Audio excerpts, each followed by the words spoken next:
அனைத்து தமிழ் குடியைச் சேர்ந்த தமிழ் மக்களுக்கு வணக்கம். நம் 5ஆம் தமிழர் சங்கம் நிறைய நன்மைகள் செஞ்சுருக்கு, நிறைய விழிப்புணர்வு கொண்டு வந்திருக்காங்க. அதில் கடவுளர்கள் யார் என்று சொல்லி புரிய வச்சுருக்காங்க. அவங்க பெரிய விஞ்ஞானிகள் அப்படின்னு சொல்லியும் புரிய வச்சுருக்காங்க. நம்மளுக்கு தேவேந்திர குலர் ஒற்றுமை கபடி போட்டி நம்ம தான் நடத்திருக்கோம். எல்ஜிபிடியை எதிர்த்து குரல் கொடுத்தது 5ஆம் தமிழர் சங்கம் மட்டும்தான்.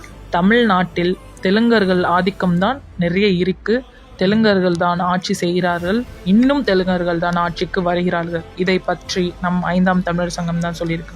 இவிஎம் மிஷினை ஒழிக்க வேண்டும் என்று குரல் கொடுத்த முதல் கட்சி 5ஆம் தமிழர் சங்கம் தான். எலெக்ஷன் பூத் எப்படி நடக்கணும் அப்படின்னு சொல்லி பாண்டியன் ஐயா அவ்வளோ பெருசாக விளக்கம் கொடுத்துருக்காரு. நமது கடவுள் ராவணனை வடநாட்டில் எரித்து கொண்டாடுறாங்க. அதுக்கு மாறாக தான் நம்ம ராமரை எரித்து நம்ம கொண்டாடணும்.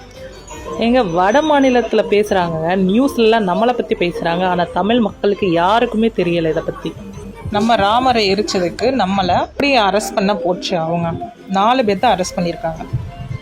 தமிழ் மக்களால் தமிழ்நாட்டில் எதுவுமே செய்ய முடியாது, செய்யவும் விட மாட்டேன்றாங்க.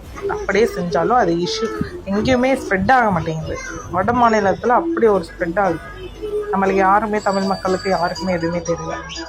எல்லாருமே விழிப்புணர்வு ஆகுங்க, எல்லாருமே கேள்வி கேளுங்க. இது எப்படி வந்துச்சு, என்ன ஏது, என்ன நடக்குது, நிறைய விஷயங்களை தேடுங்க. 5ஆம் தமிழர் சங்கம் வெற்றி பெற வாழ்த்துக்கள்.